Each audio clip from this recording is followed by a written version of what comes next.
उलट हाथी निकला, इंद्र ने लिया, घोड़ा निकला, बल ने लिया, कौस्तुभमणि निकली, नारायण ने धारण करी, चंद्रमा निकला, शंकर जी ने धारण किया, धनुष निकला, लक्ष्मी जी निकली। और लक्ष्मी जी अगर यहाँ भी प्रकट हो जाए तो आप कहेंगे हमारे घर चलें तो बढ़िया है, हम कहेंगे कि हमारे इधर चलो। लक्ष्मी तो सबको चाहिए, लेकिन भगवान नारायण को वर्ण किया। अब की बार धन्वंतर जी महाराज अमृत का कलश लेकर के प्रकटे। राक्षसों ने कलश छीना और भागने लगे, देवता रोने लगे। भगवान बोले चिंता न करो, बनायो हरणे बानो मोहनी रूप। भगवान मोहिनी बन गए। श्रुति कह रही है भगवान कितने सुंदर हैं, बोले अमृत बपोहु साक्षात मनमथ मनमथ। भागवत बोल रहा हूं, इतने सुंदर हैं कि कामदेव को भी मथने वाले हैं। कोट पुण्येंद्र सौभाग्यम बृहन्नारदीय पुराण, विष्णु पुराण कोट गंधर्व कमनीयम शोभाधाम मनोहरम। करोड़ों कामदेव उसके रूप लावण्य पर न्योछावर किए जाएं तब भी बराबरी नहीं कर सकते। आज मोहिनी बन गए। राक्षस लोगों ने देखा मोहिनी भगवान को, आपस में बातें करने लगे। बोले भैया ये तो लक्ष्मी से भी ज्यादा सुंदर है, चलो शादी का प्रस्ताव लेकर के चलते हैं। पास में गए, बहन जी आपका परिचय। मोहिनी भगवान ने कहा तुम कौन हो? बोले वयम कश्यप दायादा भ्रातरा कृत पौरुषा, हम कश्यप के पुत्र हैं और भाइयों के साथ बड़ा परिश्रम किया, मेहनत की है, तब हमें ये अमृत मिला है। बहन जी आपका परिचय?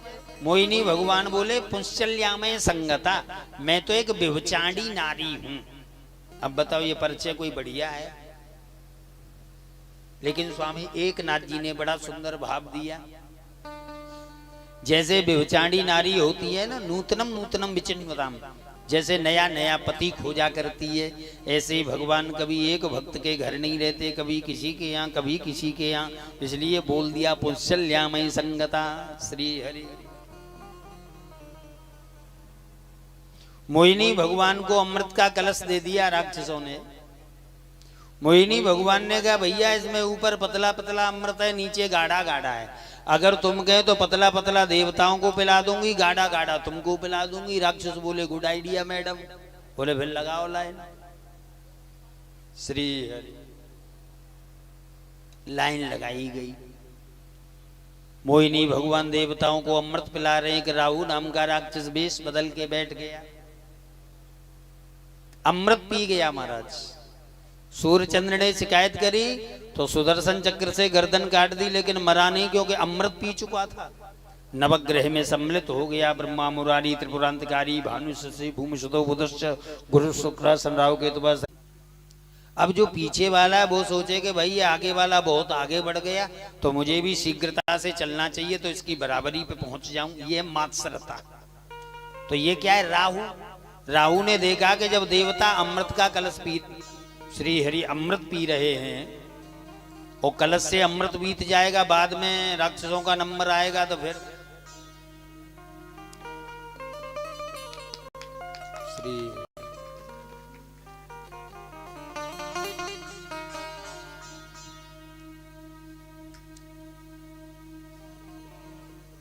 तो ये राहु है मात्सर्य।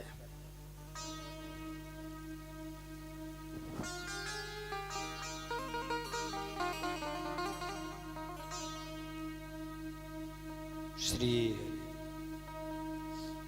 देखो राहु की मां है सिंह का, ये क्या है? ईर्ष्या। मात्सर्य इतना बुरा नहीं है जितना ईर्ष्या बुरी है। श्री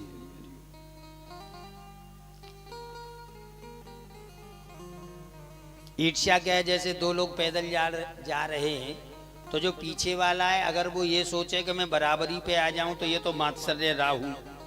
और जो ये सोचे कि ये ज्यादा आगे बढ़ गया, एक काम करता हूं इसका पैर पकड़ के पटक लेता हूं, न स्वयं बढ़ूंगा न इसे बढ़ने दूंगा, ये ईर्ष्या है। तो ईर्ष्या रूपी सिंह का हनुमान जी ने वध किया। श्री हरि। तो देवताओं को अमृत पान कराया मोहिनी भगवान ने, और राक्षसों की तरफ कलश लेकर के जा रहे हैं। राक्षस उछलने लगे, बोले भैया अब तो गाढ़ो गाढ़ो अमृत आ रहे हो।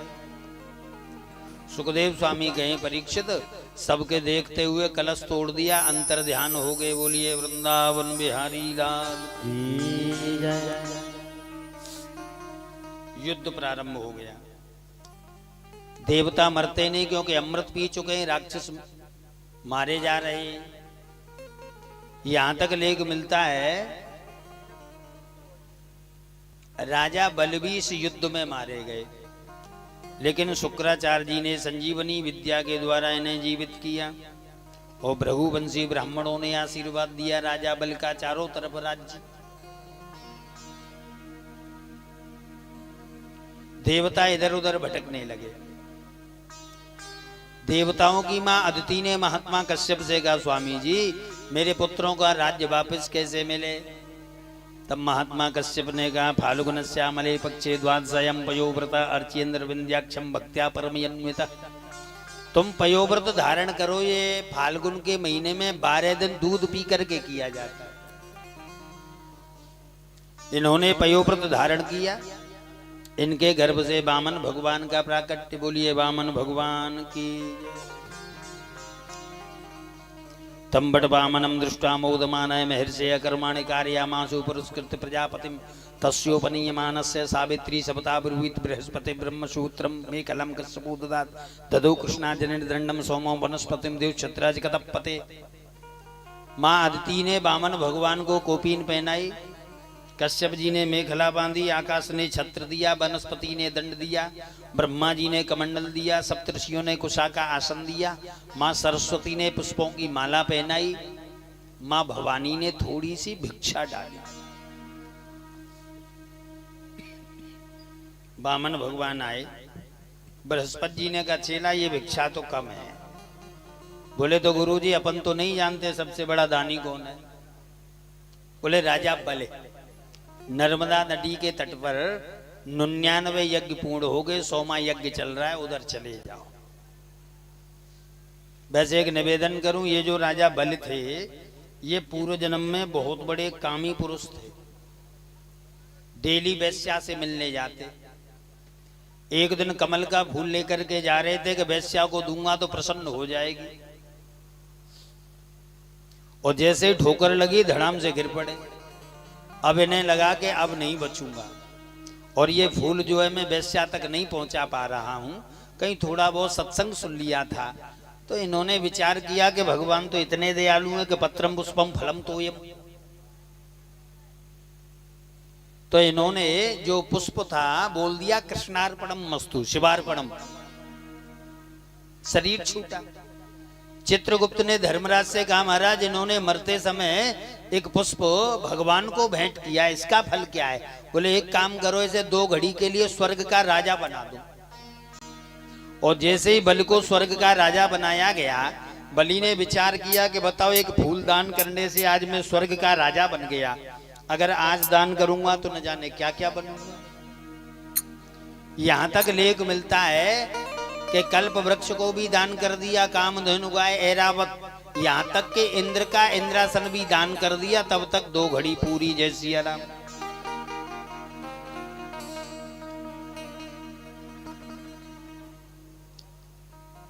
तब देवताओं ने कहा, बोले इंद्र बनने के लिए 100 यज्ञ करना पड़ता है। तो ये बल बने श्री हरि, और 100वां यज्ञ चल रहा है। वामन भगवान पधारे। स्वागतम ते नमस्तुभ्यं ब्रह्मन किम करवामत। बल ने कहा, हे भूदेव पंडित जी महाराज आपका स्वागत है, बताइए क्या सेवा करें? अद्यना पितरस्तप्ता आद्यना पावितम कुलम। बल ने कहा, आज मेरे पूर्वज धन्य हो गए, पितर पावन हो गए, ऐसा लग रहा है जैसे यज्ञ भगवान मेरे यज्ञ में पधारे हो। मांगिए क्या चाहिए? गाम कांचन गुणपद धाम मृष्टम। राजा बल ने कहा, अगर तुम्हें गांव चाहिए तो गांव दे दूं, धन चाहिए तो धन दे दूं, अगर शादी करना चाहे तो ब्राह्मण कन्या के साथ शादी करा दूं, मांगिए क्या चाहिए? और वामन भगवान सोच रहे हैं इससे तो सब कुछ लेना है। बोले भैया अपन तो संतोषी ब्राह्मण हैं, असंतुष्टा दुजानष्टा संतुष्टा च महीपते सलज्जा गणका नष्टा निर्लज्जा च कुलांगिना। अगर ब्राह्मण असंतोषी है तो नष्ट हो जाएगा, और राजा संतोषी है तो नष्ट हो जाएगा, और कुल की नारी अगर निर्लज्ज है तो नष्ट हो जाएगी, और वैश्या अगर लज्जावान है तो नष्ट हो जाएगी। अपन तो संतोषी ब्राह्मण है। बल वामन भगवान की चर्चा चल रही है, शुक्राचार्य जी को कहीं से दिखाई दे गए। शुक्राचार्य बोल पड़े, ए सभी रोचने साक्षात भगवान विष्णु रव्या कश्यपाद जातो देवानम कार्य साधक। हे विरोचन पुत्र बल, ये कोई वामन वामन नहीं है, तो छलिया नारायण है, इसके चक्कर में मत पड़ना, इसे कुछ देना नहीं है। बल ने कहा गुरुजी मैंने तो कहा आप जो मांगोगे सो दूंगा, अब अपने वाक्य से पीछे कैसे हटूं। शुक्राचार्य जी बोले बेटा कुछ जगह ऐसी होती हैं जहां झूठ बोलना झूठ नहीं लगता। कौन कौन सी? स्त्री सुनर्म विभाएच वृत्यर्थे प्राण संकटे गो ब्राह्मण हिंसाय नान्यतम स्या जुगुप्सितम। शुक्राचार्य कह रहे हैं स्त्री अगर कोई गोपनीय बात है और पत्नी पूछ रही है तो झूठ बोल देना, झूठ नहीं लगेगा। और किसी की शादी नहीं हो रही है, 2 बीघा का 5 बीघा बोलने से होती है तो बोलिए जय सिया राम। ये प्राचीन बात है, आजकल तो मोबाइल पे ही देख लेगा जय सिया राम कितनी जमीन है। गाय की ब्राह्मण की हिंसा अगर झूठ बोलने से रुक सकती है तो बोलिए। अब आप ये न कहना कि भागवत में झूठ बोलना बताया है, प्रसंगबद्ध देखिए राक्षस गुरु शुक्राचार्य के वाक्य हैं, और आपके हमारे गुरु मनु महाराज क्या कह रहे हैं? सत्यम वद धर्मम चर, सदा सत्य बोलो, ऑलवेज स्पीक द ट्रुथ, सदा सत्य, और धर्म का पालन करो। श्री हरि। मैं तो यहां तक निवेदन करता हूं भैया, पत्नी से भी कभी झूठ मत बोलना, नहीं तो घर आपका बिगड़ेगा, पड़ोसी का थोड़े। एक बार ऐसा हुआ, पति पत्नी में झगड़ा हो गया। पति ने पत्नी से कहा तुम झूठ बोलती हो, पत्नी ने कहा तुम कौन सा कम बोलते हो। पत्नी ने कहा तुम्हें कसम खानी पड़ेगी, आज से झूठ नहीं बोलोगे। पति ने कहा रहने दे, बोले नहीं कसम खानी पड़ेगी। पति ने कहा तो मैं हनुमान जी की कसम खाता हूं, अगर झूठ बोलूं तो मर जाऊं। वो ठीक है। अब पत्नी से कहा तू कहा, बोले नहीं रहने दो, बोले कसम खानी पड़ेगी। पत्नी बोली नहीं नहीं, बोले कसम खा। पत्नी ने कहा तो मैं दुर्गा माँ की कसम खाती हूं, अगर झूठ बोलूं तो विधवा हो जाऊं। दोनों तरफ से मरना आपको ही है। जय सिया राम। स्त्री सुनर्म विभाएच।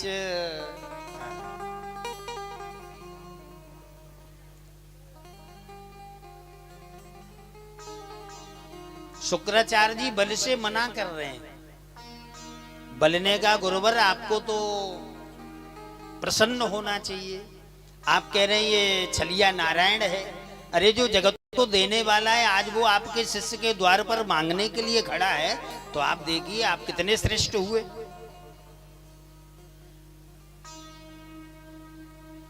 शुक्राचार्य जी कह रहे हैं उपदेश बंद कर, इसे कुछ देना नहीं है। बल ने कहा गुरुजी आप देने के लिए मना कर रहे हैं। पहली बात तो यह है कि वो जगत को देने वाला मेरे द्वार पर मांगने के लिए खड़ा है, और दूसरी बात यह है वो मांग रहा है, और दूसरी बात यह है अगर मैं मना कर दूं तो वो छीन के भी ले सकता है। ये तो उसकी महानता है कि मुझसे मांग रहा है। श्री हरि।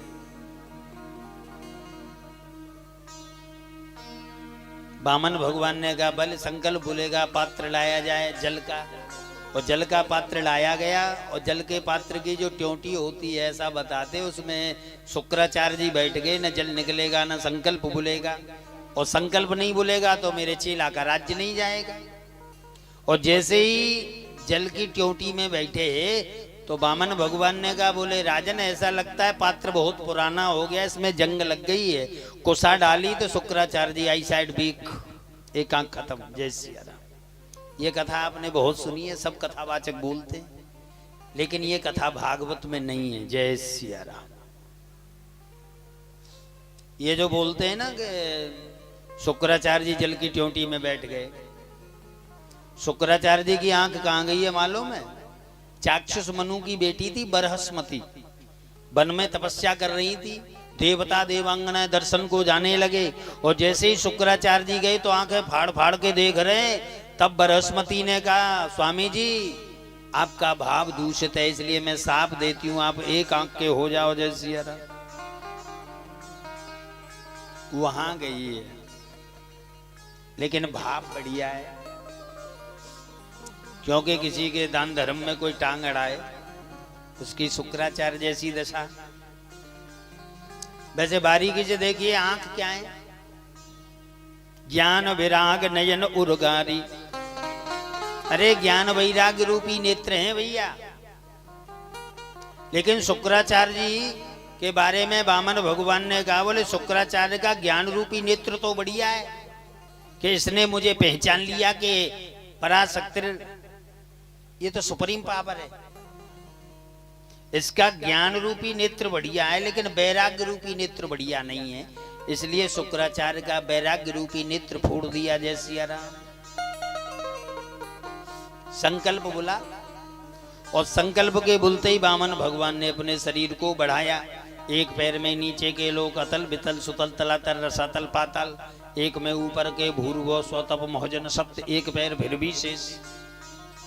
राजन ये बताओ, तुम कह रहे थे 3 पग कम है, अब ये तीसरा चरण कहां रखूं? राजा बल ने कहा, हमारा तीसरा चरण मेरे सिर पे धारण करें। पदम तृतीय कुरु शिष्ट में निजम। और जैसे ही वामन भगवान ने बल के सिर पर पैर रखा, पेतु सुमनसु दिव्या खींचड़ी रपि वर्जिता, परीक्षित देवता पुष्प वृष्टि करने लगे।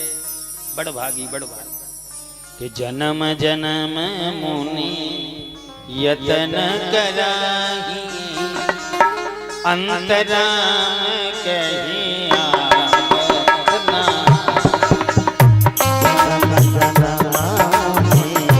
यतन कराई अंतराम आवतना।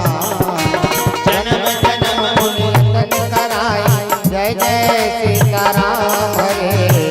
जन्म जन्म मुनि यतन कराई अंतराम आवतना। देवताओं ने पुष्प वृष्टि करी। बड़े बड़े योगी तिरक्षु विरक्त वैष्णव साधु संत अमलात्मा दर्शन को तड़पते बिलकते, फिर भी मिले न मिले दोनों श्री हरि। आज इतनी बड़ी कृपा।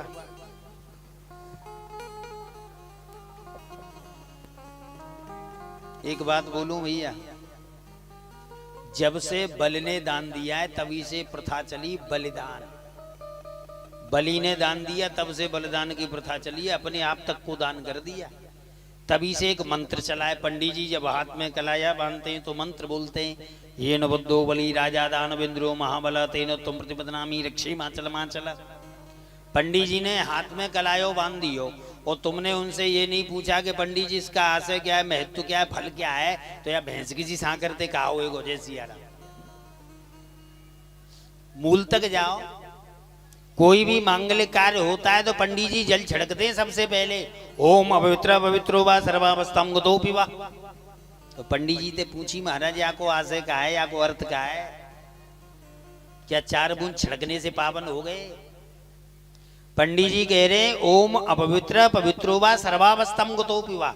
चाहे आप पवित्र हो या अपवित्र हो, किसी भी अवस्था में हो, मना स्मरित पुंडरीकाक्षम, अगर मन से तुम पुंडरीकाक्ष भगवान का नाम लोगे तो पावन हो जाओगे, न कि जल छिड़कने से। जय सिया राम। भगवान का नाम लेने से। पंडित जी हाथ में कलाया बांधते हैं तो मंत्र बोलते हैं, ये न बद्धो बलि राजा दानवेंद्रो महाबल। हे यजमान, जैसे वामन भगवान ने बल को बांधा, तेन त्वं प्रतिपदनामी, ठीक उसी प्रकार से मैं तुम्हें बांध रहा हूं। और जिन वामन भगवान ने बलि की रक्षा करी वो तुम्हारी भी रक्षा करे। इसे कहते हैं रक्षा सूत्र। प्रत्येक हिंदू के हाथ में होना चाहिए रक्षा सूत्र है। लेकिन आजकल तो मॉडल जमाना है, हाथ में कलाया मिले या न मिले, लेकिन काला धागा जरूर मिलेगा। ये क्या है भैया? किसी भूत प्रेत की औलाद है? आजकल तो कुछ पता ही नहीं चल रहा है, फैशन का दौर। हाथ में काला धागा हो या ना हो, लेकिन पांव में जरूर होगा। एक 70 साल की बुढ़िया के पैर में काला धागा, मैंने कहा वाह कैटरीना कैफ, नजर नहीं लग जाए। बोलिए वृंदावन बिहारी की जय। बलि को सुतल लोक का राजा बनाया, भगवान गेट कीपर बन के गए। लक्ष्मी जी आई, एक रूप से लक्ष्मी जी के साथ वैकुंठ पधारे हैं और एक रूप से बल के यहाँ सुतल लोक में पहरा लगा रहे हैं, क्योंकि आगे का जो मनवंतर है इसमें राजा बल इंद्र बनेंगे और जब तक बल इंद्र नहीं बन जाते तब तक भगवान पहरा लगाएंगे। श्री हरि। इसी अष्टम स्कंद में भगवान ने जो मत्स्यावतार लिया, राजा सत्यव्रत को दर्शन दिया मछली के रूप में, वो कथा सुखदेव जी ने परीक्षित को सुनाई। सुखदेव स्वामी वर्णन कर रहे हैं, मरीच के पुत्र हैं कश्यप, कश्यप के पुत्र हैं सूर्य, सूर्य का नाम है विवस्वान, इसलिए इनके पुत्र का नाम पड़ा वैवस्वत मनु। परीक्षित इनके कोई संतान नहीं थी तो वशिष्ठ जी के द्वारा यज्ञ करवाया, तो यज्ञ में पुत्री ने जन्म लिया, पुत्री प्रकट हुई। वैवस्वत मनु ने कहा महाराज यज्ञ तो पुत्र के लिए कराया था, पुत्री कैसे हुई? तब वशिष्ठ जी ने कहा तत्र श्रद्धा मनोपत्नी होतारम समयाचित दुहित्याद मुपागभ्य प्रणपत्य पयो व्रत, तुम्हारी पत्नी की इच्छा थी कि मेरी बिटिया हो इसलिए हुई है। ऐसे आपने देखा गांव में जो आटा मांगने वाले आते हैं ना, तो माता जी हाथ दिखावे बाबा ये बताओ मेरे लाला होई गो के लाली। अब बताओ आटी वाला क्या जाने, बोल देता है कि आपके लाला होई गो और पड़ोसन से कह जाओ या कि छोरी होगी, दो में एक नहीं को तो होई गो। अगर लाला है कि फिर कभी आया तो माता जी खुश है कि चकाचक दक्षिणा दें, खूब आटो दें। अगर छोरी वही तो क्या कहेंगे, बाबा बड़ी झूठ बोले, अरे तू तो कह रहे हो लाला होएगा, हमारे तो लाली वही है। तो वो कहा कहे बहन मोकू मालूम ही कि तेरे छोरी होएगी, मैंने यहाँ सो नहीं कही कि तो को बुरो नहीं लगे, न माने तो पड़ोस ने पूछा जैसी यार। ऐसा ही वशिष्ठ जी ने।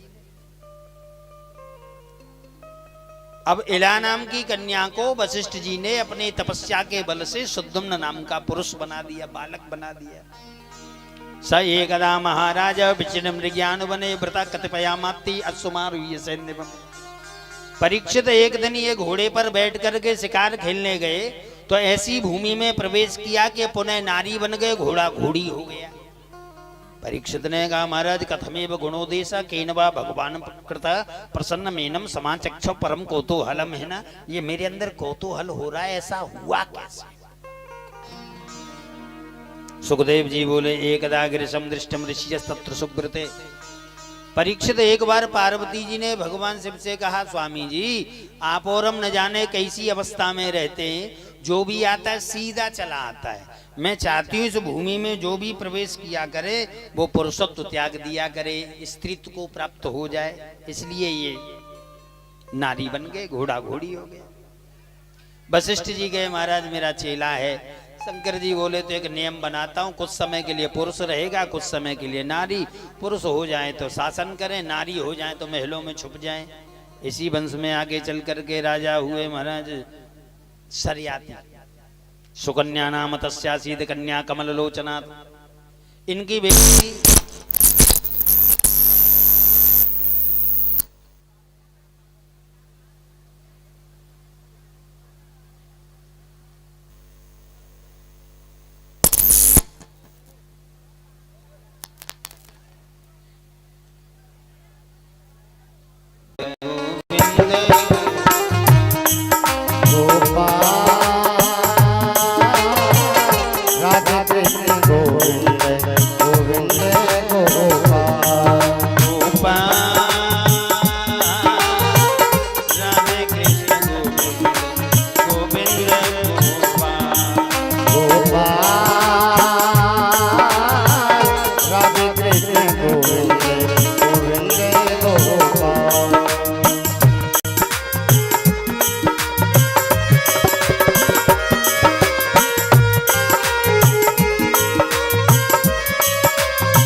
गोविंद गोविंद श्याम गोविंद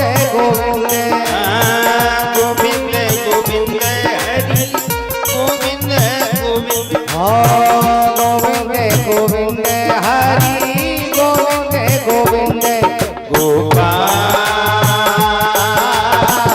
राधे कृष्ण गोविंद गोविंद गोपाल गोपाल राधे कृष्ण गोविंद गोविंद गोपाल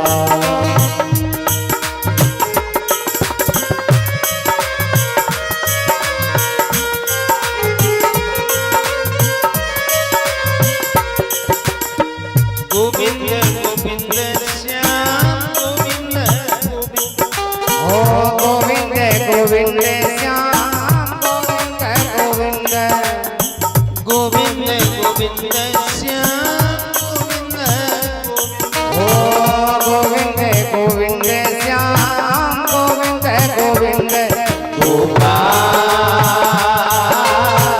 राधे कृष्ण गोविंद गोविंद गोपाल गोपाल गोविंद गोविंद गोविंद गोविंद गोविंद गोविंद श्याम गोविंद गोविंद गोविंद श्याम गोविंद गोविंद गोपाल गोविंद गोविंद राधे गोविंद गोविंद श्री हरि। राजा सरियाती की पुत्री का नाम है सुकन्या। सुकन्या नाम तस्यासीद कन्या कमल लोचना। एक दिन सरियाती घूमने गए, सुकन्या साथ में थी। महात्मा च्यवन के आश्रम पहुंच गए और च्यवन के शरीर पर दीमक लगी थी, नेत्रों से प्रकाश निकल रहा था। सुकन्या ने नेत्रों में कांटा चुभो दिया। पूरी सेना का मलमल रुद्र हो गया। राजा ने कहा, सेवकों, तुम में से किसी ने किसी संत का अपमान तो नहीं किया? सुकन्या ने कहा, पिताजी, मैंने कांटा चुभो दिया है। तब सरियाती ने अपनी बेटी सुकन्या को महात्मा च्यवन की सेवा में छोड़ दिया। तो देखो भैया, देवताओं के वैद्य अश्विनी कुमार, अश्विनी कुमारों ने महात्मा च्यवन से कहा, बाबा, ये देवता लोग हमें अपना भाई नहीं मानते, यज्ञ में भाग नहीं देते। महात्मा च्यवन ने कहा, तो तुम तो बहुत बड़े फिजिशियन हो भैया, कोई ऐसी मेडिसिन हो, हमारी बुढ़ापे में शादी हुई है, तुम हमें जवान कर दो, हम तुम्हें यज्ञ में भाग दिलवा देंगे। तो अश्विनी कुमारों ने महात्मा च्यवन को जवान कर दिया और उन्होंने उनको यज्ञ में भाग दिलवा दिया। और आज भी महात्मा च्यवन के नाम से च्यवन प्राश चल रहा है। हमारे बूढ़े बाबा बहुत खाते, शायद हम भी जवान हो जाए, लेकिन गई जवानी फिर ना बगदे, बुढ़रा रोज मलीदा खाए, जैसे आराम गई तो गई। इसी वंश में आगे चल करके नभग नाभाग, इसी में आगे चल करके एक बड़े भगवत भक्त हुए श्री अम्बरीश जी। अम्बरीशो महाभागा सप्तद्वीपति महिम अभ्यम च श्रीम लब्ध्वा विभुवम चातलम भुवि। परीक्षित अम्बरीश ने प्रत्येक इंद्री भगवत सेवा में लगाई। सबई मनो कृष्ण पदाद बिंदुर बचान सबई कुंड गुणान वर्णने करो हरिर्मंदन मार्जनाद श्रुतम सुकार सुत कथोदे मुकुंद लिंगालय दर्शने दृसौ तद्भ्रात गात्र स्पर्शे संग संगम घ्राणम च तत्पाद सरोज सौरभे श्रीमत् तुलस्या रसनाम तदर्पिते। प्रत्येक इंद्री भगवत सेवा में, पैरों से सत्संग में चल करके जाते हैं, कानों से कथा सुनते हैं, हाथों से मंदिर इत्यादि में सबरिया झाड़ू इत्यादि। इन्होंने एकादशी का व्रत धारण किया। उस दिन द्वादशी कुछ ही पल की थी। महात्मा दुर्वासा आगे शिष्य मंडली को लेके इन्होंने निमंत्रण दे दिया। दुर्वासा और शिष्य मंडली स्नान करने गई। इधर में द्वादशी निकलने वाली थी, त्रयोदशी लगने वाली थी। ब्राह्मणों ने अम्बरीश जी से कहा, बोले थोड़ा जलपान कर लो, नहीं तो व्रत नष्ट हो जाएगा। अम्बरीश जी ने कहा कि मैं बिना संतों को भोजन कराए कैसे करूं। ब्राह्मणों के कहने पर थोड़ा जलपान किया गया। दुर्वासा जी को मालूम चला, आवेश में आगे जटा उखाड़ी कृत्या को प्रकट कर दिया। और कृत्या जो है, जैसे ही अम्बरीश जी को खाने के लिए दौड़ी तो सुदर्शन चक्र ने कृत्या के खंड खंड कर दिए। दुर्वासा जी के पीछे लग गया। 1 वर्ष तक दुर्वासा जी घूमे। भगवान के पास गए, जाकर के कहा महाराज क्षमा कर दो। भगवान ने कहा भैया क्षमा वहां मिलेगी जहां अपराध किया है। बात समझ में आ रही है? आप और हम अपराध करते माँ के प्रति, पिता के प्रति, बुजुर्ग के प्रति, संत के प्रति, ब्राह्मण के प्रति, हैं?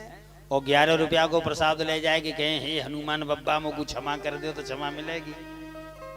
क्षमा वहां मिलेगी जहां अपराध किया है। भगवान ने कह दिया अहम भक्त पराधीन यह स्वतंत्र बद्वज साधु विरग्रस्त हृदय भक्तिर भक्त जन प्रिय। भगवान ने कहा मैं भक्तन को दास, भगत मेरी मुकुट मड़ी, और भक्तन ने मोकू नाना भांत नचायो। नारद भक्ति सूत्र का 41वें नंबर का सूत्र बोल रहा हूं। तस्मित तज्जने न भेदा भावात, संत में और भगवंत में कोई अंतर नहीं है। एक दुआ बहुत प्रचलित है, भक्त भक्त भगवंत गुरु चतुर नाम बपु एक, और जिनके पद वंदन करुणा सत विघ्न अनेक। भक्त भक्त भगवंत और गुरु चतुर नाम, नाम 4 हैं लेकिन बपू शरीर एक है। गीता जी के 7वें अध्याय का 18वें नंबर का श्लोक देखो, अर्जुन ज्ञानी पात्मयी में मतम, ज्ञानी मेरा ही स्वरूप है। साधवो हृदय मह्यम साधूनाम हृदय तुम मदन्यते जानाति नाहम तेभ्यो मनागपि। भागवत महापुराण 9:8-68। ब्रह्म वैवर्त पुराण बोल रहा हूँ 4:6-54। अहम प्राण से भक्तानाम भक्त प्राणाम माम च ध्यायन्ति ये च माम नित्यम ताम स्मना बुद्धिमानिशम। भगवान कह रहे हैं भक्त मेरे प्राण है, मैं भक्तों का प्राण हूँ। ये दारागार पुत्राप्तान प्राणन वित्त मम परम हित्वा मम शरणम याता कथम ताक उत्सहे। ये भी भागवत है 9:4-65। जिन्होंने सब कुछ मेरे लिए छोड़ दिया है, जो मेरी शरण में आ गए, ऐसे भक्तों को मैं अभय कर दे।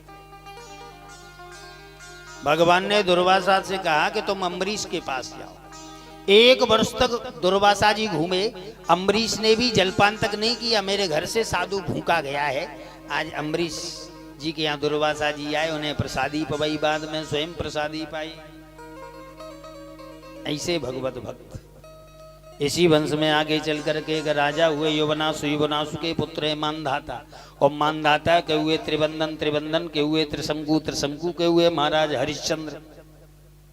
चंद्र टरे सूरज टरे, टरे जगत व्यवहार, ते दृढ़ प्रत हरिश्चंद्र को टरे न सत्य विचार। हरिश्चंद्र के पुत्र हुए रोहितासु। इस वंश में आगे चल करके एक राजा हुए बाहुक। बाहुक की पत्नी ने सगर को जन्म दिया परीक्षित, और सगर के 2 रानी थी, सुमति और केसनी। एक रानी से 1 मास का पिंड जैसा हुआ, जिसके 60,000 टुकड़े किए तो राजा सगर के 60,000 बेटा हुए। एक रानी के 1 बेटा हुआ। इन्होंने यज्ञ किया, यज्ञ के घोड़े को इंद्र चुरा के ले गए और भगवान कपिल के आश्रम बांधे आए। 60,000 बेटा जैसे ही खोजते हुए गए तो भगवान कपिल को गाली देने लगे, रात्रि में चोरी करते हो, दिन में ढोंग करते हो। और जैसे ही भगवान कपिल ने आंख खोली तो 60,000 बेटा जल के भस्म। अंशुमान असमंजस गए श्री हरि। तब भगवान कपिल ने कहा तुम गंगा को ले आओ, इनका उद्धार हो जाएगा। इस वंश में जो भी जन्म लेता है गंगा को लाने के लिए तपस्या करता है। और इसी वंश में आगे चल करके एक राजा हुए भगीरथ। गंगा जी की आराधना करी, गंगा आने के लिए तैयार, लेकिन गंगा जी ने कहा मेरे बेग को धारण कौन करेगा। शंकर जी को मनाया गया और शंकर जी जटा खोल के खड़े हुए। ब्रह्मा जी ने अपने कमंडलू से गंगा जी को छोड़ा। ध्रुवलोक होती सप्तऋषि मंडल शंकर जी की जटाओं में आई। शंकर जी ने जटाओं में गांठ लगा ली। भगवान बताना चाह रहे हैं भोलेनाथ कि गंगा को बड़ा अहिम था कि मेरे बेग को धारण कौन करेगा, अब निकल के बता। भगीरथ जी बोले बाबा ये गंगा आपकी ठंडक के लिए नहीं लाया, पूर्वजों का उद्धार कराना है। शंकर जी ने जटा खोली और गंगोत्री से गंगा जी ने बहना प्रारंभ। आज भी अनेक पापात्मा दुष्टात्मा गंगा में स्नान करते हैं, गंगा जी पावन कर देती हैं। हमारे गुरुवर तो यहाँ तक कहते थे जब तक भारत में गंगा है तब तक देश चंगा है। जब तक भारत में गंगा है तब तक देश चंगा है, और गंगा नहीं तो देश। Until the Ganga is in the country is prosperous. तो भगीरथ के बेटा हुए, श्रुत श्रुत के हुए, सुदास सुदास के हुए, कलमास्पाद और कलमास्पाद के हुए खटवांग, खटवांग के हुए दीर्घबाहु के रघु और रघु के महाराज अज और अज के हुए दशरथ। और दशरथ जी के यहाँ प्रभु राम प्रकटे। सूत्रवत 9वें स्कंद की चर्चा कर रहा हूं 1 घंटे, फिर कन्हैया जी का जन्म कराना है। अच्छा ये बताओ दशरथ जी किसके पुत्र हैं? अज के। और आप और हम किसके पुत्र हैं? कभी विचार किया? सनौफ पूछे तो वही तो बताएंगे, फलाने सिंह शर्मा गोयल मित्तल वर्मा है? नहीं, ईश्वर अंश जीवय बिना, ईश्वर अंश जीवय अविनाशी, ईश्वर अंश जीवय बिनाशी, ईश्वर अंश जीवय अविनाशी, चेतन अमर सहज सुखदाई, चेतन अमर सहज सुखदाई। आप और हम भी अज के पुत्र हैं, चेतन अमल सहज सुख राशि। गीता जी 15:7 मयुवांशो जीव लोके जीव भूता सनातना। वेद कह रहा है राम रूपस्तेजोम जीवो वेद प्रभाषित। ब्रह्मसूत्र बोल रहा हूँ 2-3-43 अंशो नाना विपदेशात अन्यता चापदास कृत्वा मदीयते के। आप और हम उसके अंश हैं। श्वेता सेतुपनिषद बोल रहा हूँ 6 बार है। एको वसी निष्क्रियाणाम बीजम श्री हरि। एको वसी निष्क्रियाणाम बहुनाम एकम बीजम बहुधाया करोति। और गीता जी 14:3 मम योनिर्महद् ब्रह्मं तस्मिन् गर्भ ददाम्यहम्। तो ऐसे समझिए दशरथ जी अज के पुत्र हैं और आप और हम भी अज के ही पुत्र हैं। उस अज अविनाशी के वेद कह रहा है अमृतस्य पुत्रा, हम अमृत के पुत्र हैं। तो दशरथ जी भी अज के, आप और हम भी अज के। राम जी का जब भी जन्म होता है दशरथ जी के यहाँ होता है। दशरथ मतलब जिसके पास दशरथ हो, 5 ज्ञानेन्द्री 5 कर्मेंद्री, आत्मानं नथनं विद्धि शरीरं तमेव तो बुद्धिं सारथि विद्धि मनो प्रक्रमेव च इंद्रियाणि ह्यानाहुर विश्यांस्तेषु गोचरान्। सबके पास 10 इंद्रिय हैं। दशरथ ये शरीर ही तो एक रथ है। देखो जब आप श्रवण नगर में जाते हो तो कान रूपी रथ पर बैठ करके यात्रा करते हो, और रूप नगर में जाएं तो नेत्र रूपी रथ पे बैठ के, और स्पर्श नगर में जाएं तो त्वचा रूपी रथ पे बैठ के यात्रा की जाती है। तो देखो भैया प्रत्येक जीव दशरथ है। दशरथ वो है जिसकी 10 इंद्रियां कंट्रोल में है। तो देखो दशरथ भी यही है, और 10 ग्रीव 10 आनंद 10 कंठ 10 मुख रावण भी यही है। जिसकी 10 इंद्रियां कंट्रोल में वो है दशरथ, और जो 10 इंद्रियों से डकारने की जुगाड़ में बैठा है वही 10 ग्रीव है, वही रावण है और कुछ नहीं। एक लड़के ने मुझसे कहा महाराज रावण के 10 सिर थे। मैंने कहा तुलसी बाबा ने तो यही लिखा है 10 सिरताय 20 भुजदंडा, रावण नाम वीर बरबंडा। रावण के 10 सिर। मैंने कहा हाँ। उस बच्चे ने कहा महाराज तो एक बात बताओ, जब रावण के सिर में दर्द होता होगा तो मूव कैसे लगाता होगा, कौन से नंबर की खोपड़ी में? और जब सोता होगा बाईदी करवट लेता होगा तो कम से कम इतना ऊंचा तो दिखाई देता होगा। लेकिन मैं आपसे निवेदन करूं, रावण के तुलसी बाबा ने 10 सिर बताए और मैं आपके 50 चेहरे बता सकता। आपके नहीं, अपना तो मखौटा एक ही है। नहीं 50। एक बात बताओ, आप किसी से कर्जा लेने जाए तब आप अपना चेहरा देखना, और कोई तुमसे कर्जा लेने आए तब?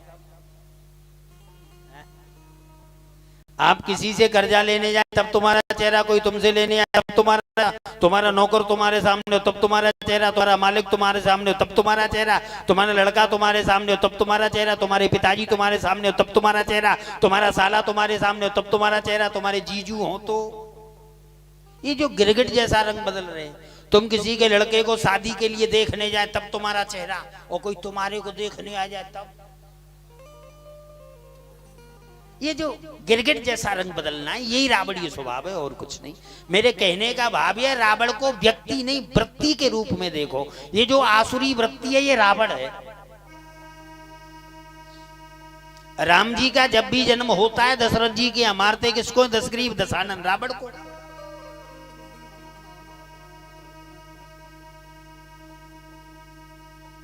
जन्म दशरथ जी के यहाँ मारते दशग्रीव दशानन रावण को है भैया श्री हरि। तो दशरथ भी यही है और रावण भी यही है, लेकिन देखना ये है श्री हरि। मैं डेली निवेदन कर रहा हूं, अपने जीवन की जीवनी मिलाओ, कहीं ऐसा तो नहीं हमारा जीवन रावण से मिल रहा हो। आपको मालूम है दशरथ जी ने शीशा देखा, श्रवण समीप भई सुतकेसा और मनोजरठपन अस उपदेशा। दशरथ जी ने शीशा देखा। मेरे कहने का भाव ये, जो दर्पण में अपना चेहरा देखे वो दशरथ, और जो दूसरे को दिखाए वो दशमुख रावण। जो स्वयं अपना चेहरा देखे वो तो दशरथ,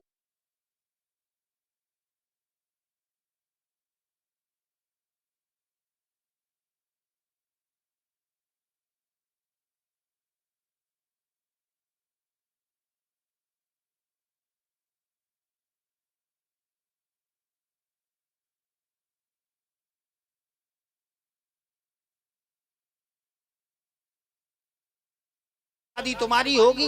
अब ये क्या हुआ, हम तो मुंह दिखाने के योग्य नहीं रहे। तब शंकर जी के गणों ने क्या कहा? बोले ये तो तुम जाकर के देखो दर्पण में। और कुछ लोग होते ही ऐसे महाराज, वो मुंह दिखाने की बात ही तब करते जब तुम मुंह दिखाने लायक ना रहो, जैसे पहले नहीं बताएंगे। जो दूसरे को मुंह दिखाए, तो नारद जी ने साफ दिया है गणों को, वही तो रावण बना के नहीं बने। रावण को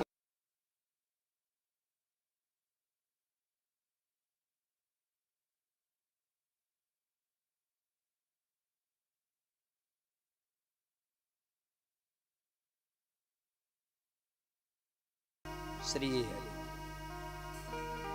तो राम जी जब भी आते हैं दशरथ जी के यहाँ आते हैं और मारते दशग्रीव दशानन रावण को हैं। तो बैठे बैठे यहीं से पहले एक श्री हरि हमारे संत बड़ा सुंदर गाते, चलो अयोध्या की यात्रा करते हैं, बैठे बैठे फिर आ जा दो चार चौपाई सूत्र बता।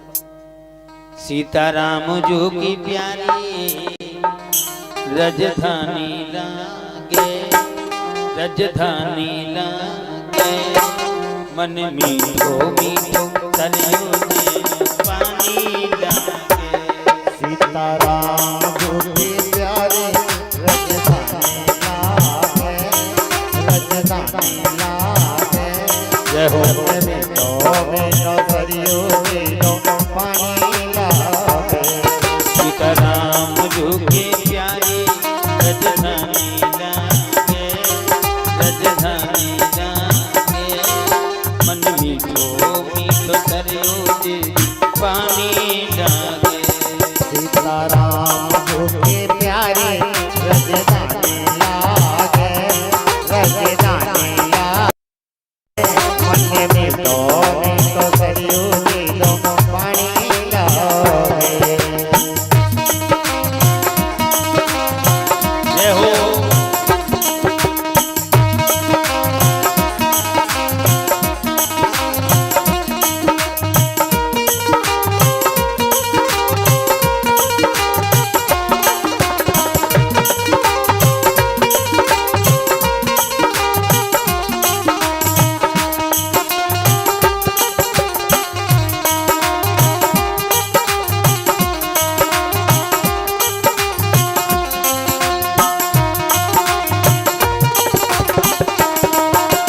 धन्य कौशल्या धन्य केकई धन्य सुमित्रा मैया। धन्य कौशल्या धन्य केकई धन्य सुमित्रा मैया। धन्य भूप दशरथ जुग अंगना खेले चारों भैया। मीठी कोसले रसीले प्रभु की पानी लागे, प्रभु की पानी लागे। मन मीठो मीठो तरियो मीठो पानी लागे। सीताराम जो के प्यारे रजदानी लागे मन में तो अमित सरियों तो पानी लागे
सुंदर रंग महल हनुमान गढ़ी राम छावनी सुंदर स्वयं जगत के मालिक बैठे कनक भवन के अंदर ओ स्वयं जगत के मालिक बैठे कनक भवन के अंदर सीताराम जो के सुख खानी लागे सुख खानी लागे मन में तो सरियों तो पानी लागे इसका नाम जो भी प्यारी रजदानी लागे रजदानी लागे मन में तो सरियों तो पानी लागे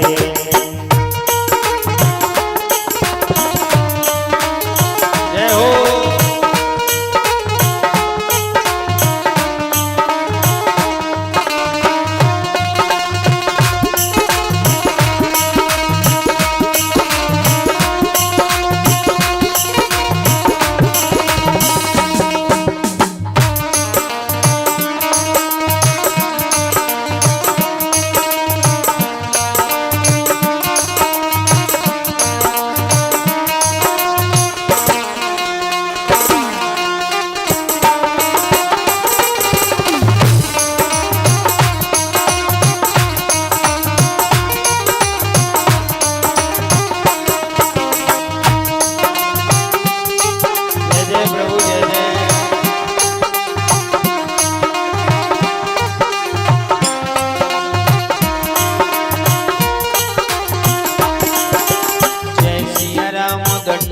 भैया मधुरी बानी बोले जय सिया राम दंडवत भैया मधुरी बाणी बोले करे कीर्तन संत मगन मन गली गली में डोले सीताराम धुने प्यारे मस्तानी लागे मस्तानी लागे मन में तो सरियों जी तो पानी लागे सीताराम जो भी प्यारी रजदानी लागे रजदानी लागे मन में तो सरियों जी तो पानी लागे हो मन में तो सरियों जी तो पानी लागे हो मन में तो सरियों जी तो पानी लागे बोलिए सीताराम भगवान की श्री हरि।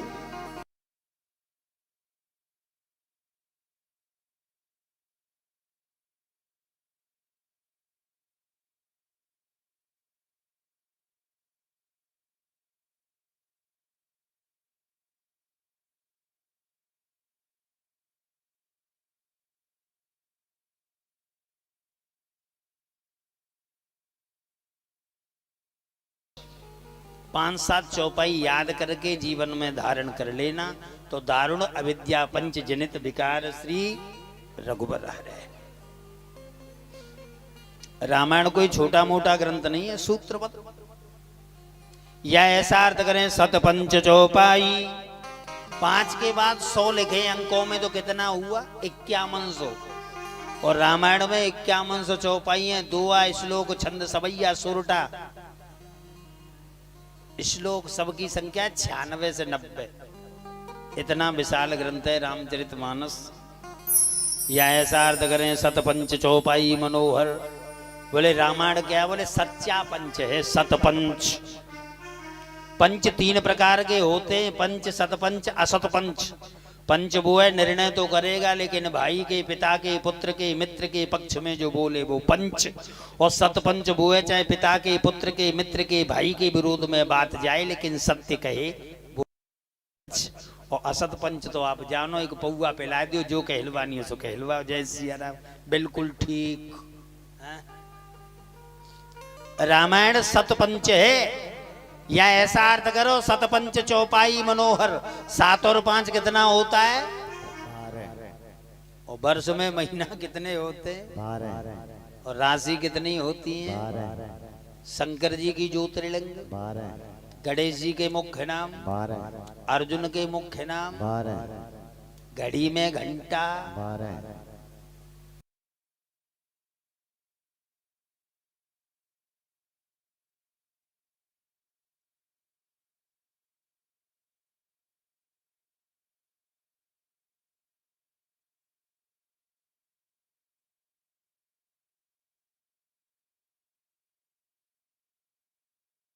तो सूत्रबद्ध 2-4 चौपाई निवेदन करूंगा, क्योंकि रामायण कोई छोटा मोटा ग्रंथ नहीं भैया, नवापरायण होता है।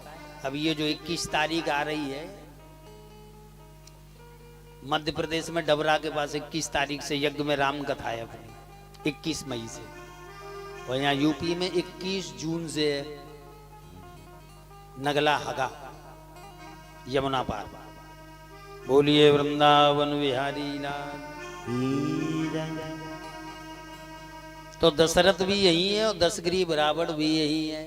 दशरथ वो है जिसने अपने आप को जान लिया। तमे विद्वान मृता यह भवती नरसिंह पूर्ता उपनिषद मन संख्या 1-6। ये भटकाव तभी खत्म होगा जब आप अपने आप को जान लोगे। तमे विदित्वा व्रत में नान्य पंथा विद्यते यनाया श्वेता श्वेत उपनिषद 6-15 केनो उपनिषद 2-5। यह चेद वेदी सस्तमस्ति न चेदिया वेदिन महती विनष्टि भूति भूति चिंतित धीरा प्रतिष्मा लोकात प्रभाव भवन्ति ही। तो दशरथ वो है महाराज, ऐसे समझे जिसकी 10 इंद्रियां कंट्रोल में, वो दशरथ है। तुलसी बाबा लिख रहे, एक बार भूपति मनमाई भय गिलान मोरे सुत नाई। तो ये क्या है? ऐसे समझे ब्रह्म सूत्र का सर्वप्रथम नंबर का सूत्र है अथा तो ब्रह्म जिज्ञासा। जीव जो है ब्रह्म को जानने की जिज्ञासा करे। अब जीव ब्रह्म को जानने की जिज्ञासा तो करे, लेकिन ब्रह्म है कैसा? तब दूसरे नंबर का सूत्र आता है जन्माद्यस्यतः। तो मेरे कहने का भाव ये है, जब तक दशरथ जी के जीवन में लाल को पाने की लालसा प्रकट नहीं हुई, और जब तक जीव के जीवन में अथातो ब्रह्म जिज्ञासा प्रकट न हो, तो कोई महापुरुष थोड़ी बताएगा कि जन्माद्यस्यतः। पहले लाल को पाने की लालसा प्रकट होनी चाहिए, तब कहीं लाल प्रकट होगा। जय सिया राम। पहले लालसा प्रकट हो। तो सूत्रवत निवेदन कर रहा हूं, राम जी चैत्र मास की 9वीं दिन के ठीक 12 बजे प्रकटे। बोलिए राघवेंद्र सरकार की।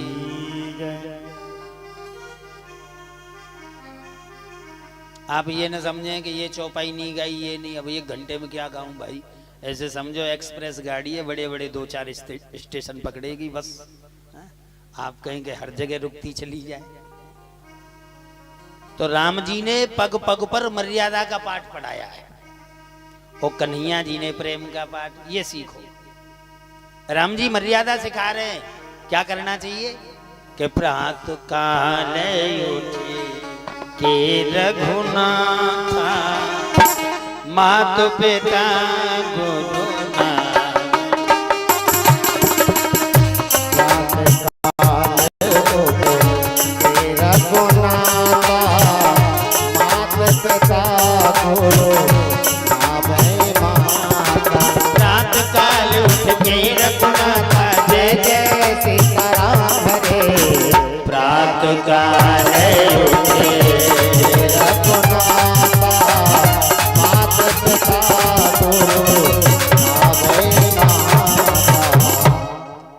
मर्यादा मर्यादा सिखा रहे हैं, सुबह जागते तो माँ बाप को गुरुजनों को प्रणाम करते।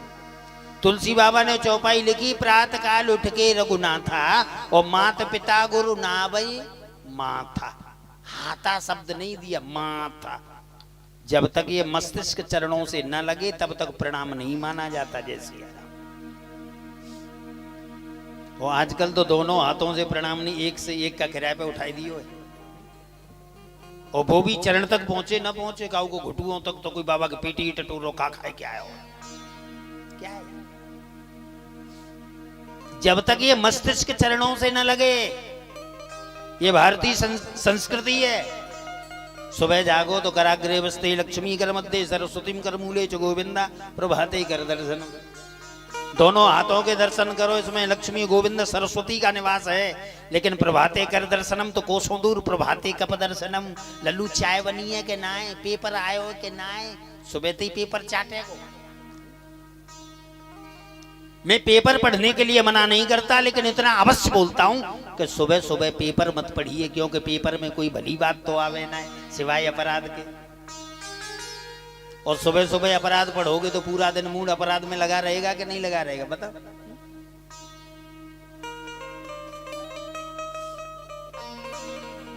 तो चौपाई का अर्थ तुम्हें मालूम है, ज्यादा नहीं उधर ही आ जाओ। प्रातः काल उठ के रघुनाथा मात पिता गुरु नावै माथा।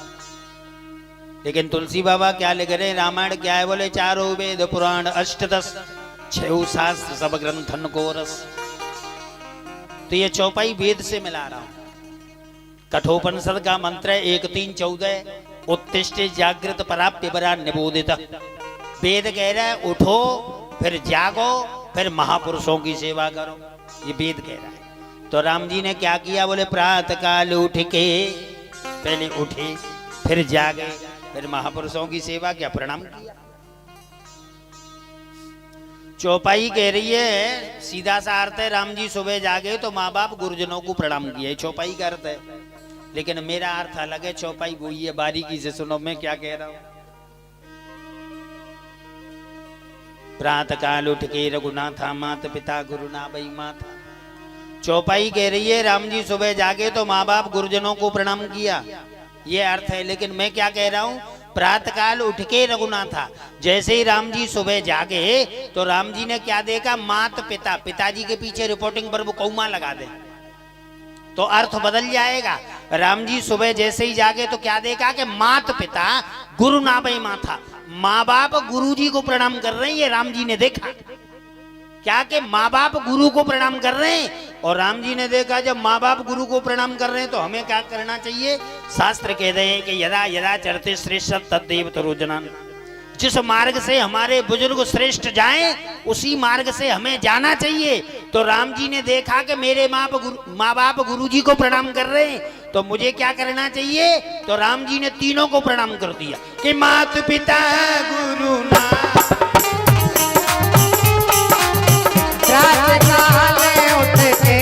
रघुनाथा माता पिता गुरु नावै माता, माता पिता गुरु नावै माता। ये मर्यादा है सरकार के जीवन में। तो राम जी ने मर्यादा का पाठ पढ़ाया है। कुछ लोग कहते हैं कि राम जी मर्यादा सिखा रहे हैं, बोले हाँ, बोले फिर यहाँ मर्यादा कहाँ गई। आगे वर्णन कर रहे हैं कि पावन मृग मारे जिय जानी, पावन मृग मारे जिय जानी, पावन मृग मारे जिय जानी, पावन मृग मारे जिय जानी, दिन प्रतिदिन बही दिखावन रानी, पावन मृग मारे जिय जानी, पावन मृग मारे जिय जानी। राम जी शिकार खेल रहे हैं, हिरणों को मार मार के ला रहे हैं, महाराज दशरथ को दिखा रहे हैं। तो ये कैसी मर्यादा, हिंसा कर रहे हैं, हिंसा। तो चौपाई का अर्थ करें पावन मृग मारे जिय जानी। राम जी जिए जानी, हृदय में जान लेते हैं कि इसने कोई सुकृत किया है, बस उसी का उद्धार कर रहे हैं। या ऐसा अर्थ करें पावन मृग, पावन मृग कहते हैं कृष्ण सार के लिए कस्तूरी वाला जो हिरण होता है उसे कहते हैं पावन मृग, बस उसी को मारते हैं। बोले फिर भी हिंसा ही तो हो रही है। बोले नहीं, बद्ध आत्मा को स्थूल शरीर से पृथक कर देना हिंसा नहीं है। जय सिया राम। चलिए ऐसे समझो, महारामायण का लेख बोल रहा हूं। जैसे भागवत में कंस जो है कृष्ण बलराम को मारने के लिए राक्षसों को बछड़े, श्री हरि भागवत में कंस बछड़े ग्वाल बाल बना के भेजता है कृष्ण बलराम को मारने। ऐसे ही महारामायण में रावण जो है राम जी को मारने के लिए राक्षसों को हिरणों के रूप में भेजता है। हिरणों के रूप में राक्षस आते राम जी को मारने, तो जिए जानी राम जी हृदय में जान लेते कि राक्षस है, बस उसी का उद्धार करते, दूसरे का नहीं। जय सिया राम। ऐसा अर्थ करें। सूत्रवत निवेदन करूंगा। गुरु विश्वामित्र आए, अनुज समेत देव रघुनाथा, निश्चर पद में हो सनाथा। महाराज ने मना किया, सब सुत मोहि प्राण की नाई, राम देत नहीं बने गुसाई। और तो वशिष्ठ बहुविध समझावा, न पसंदे नाश को पावा। तब राम लखन को दिया है। एक बात बोलूं, जब से गुरु विश्वामित्र राम लखन को लेके गए तब से बाबाओं की बड़ी आफत आ गई। कोई भी बच्चा रोता है तो माँ क्या कहती है मालूम है? चुप हो जा, नहीं तो बाबा ले जाएगा। बच्चा शांत, बच्चा रोएगा तो माँ क्या कहेगी? लाला या तो चुप हो जा। एक बुढ़िया बोल रही थी, बच्चे या तो चुप हो जा, नहीं तो बाबा खा जाएगा। अरे राम, संस्कार बिगाड़ रही है। बाबा कहीं बच्चे खाते हैं? बता। श्री हरि गुरु विश्वामित्र जी के साथ। और वैसे ध्यान से देखो, विश्वामित्र कौन है? ये निष्काम भक्त है और दशरथ जी सकाम भक्त हैं। दशरथ जी के जीवन में कामना थी, दशरथ सकाम है कि मेरे संतान होनी चाहिए, इसलिए दशरथ जी ने जो यज्ञ किया, इनका यज्ञ सकाम यज्ञ है, पुत्र कामेष्टि यज्ञ। और विश्वामित्र जी जो यज्ञ कर रहे हैं ये ब्रह्मेष्टि यज्ञ है, निष्काम यज्ञ है। अच्छा एक बात बताओ, निष्कामता श्रेष्ठ है कि सकामता? यही तो कहेंगे, निष्काम भक्त बढ़िया है, कामना रहित। लेकिन आप यहां देखिए, दशरथ जी ने यज्ञ करी वो सकाम यज्ञ है, और जनक जी ने भी यज्ञ की है, वो भी निष्काम यज्ञ है। बारिश नहीं हो रही है मिथिलापुरी में, सूखा पड़ रही है। अब सूखा का मतलब आप ये न समझे, बोले बारिश होना बंद हो गया जनकपुरी में, सूखा है। सूखा का मतलब ये नहीं बोले जनक जी के यहाँ सूखा, इसका आशय क्या? बोले जनक है ज्ञानी, और ज्ञानी के जीवन में तो विषयों के प्रति सूखा रहती है। जय सिया राम।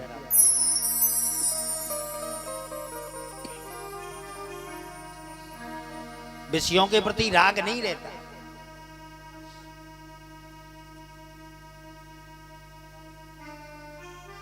तो निष्काम विश्वामित्र, सकाम दशरथ जी से याचना कर रहे हैं। ऐसा क्यों? बोले भैया चाहे निष्कामता श्रेष्ठ हो, लेकिन सकाम दशरथ ने प्रभु को पा लिया है, लेकिन निष्काम विश्वामित्र को भी भगवान नहीं मिले, इसलिए यहाँ निष्काम सकाम से याचना कर रहा है। अनुज समेत देव रघुनाथा।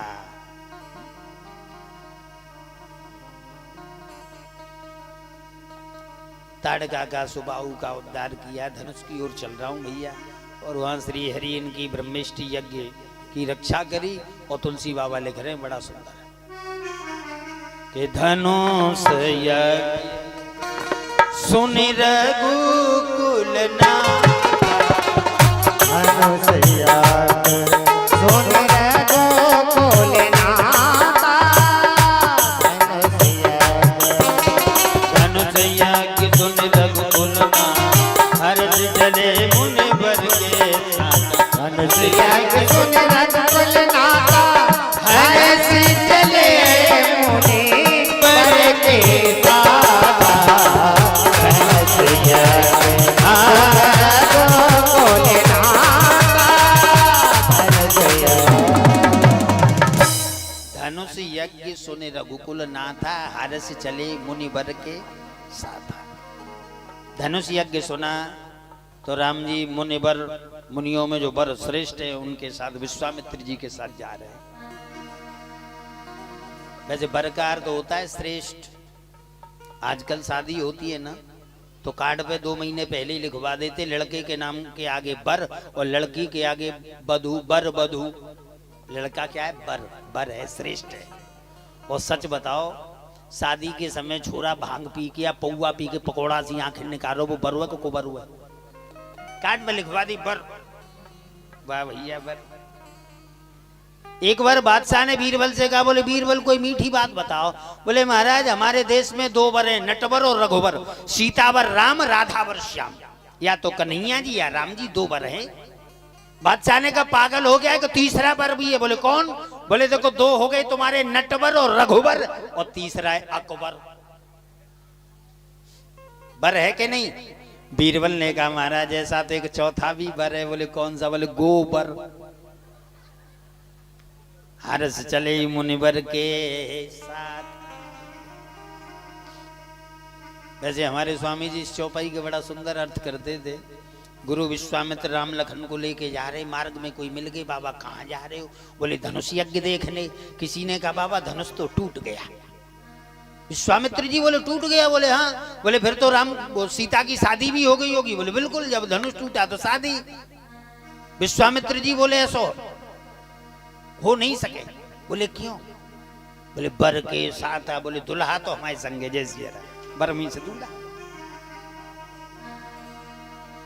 गौतम नारी श्राप बस उपल देय धरि धीर, चरण कमल चाहती कृपा करो, रघुवीर पर सद पग पावन शोक न सावन।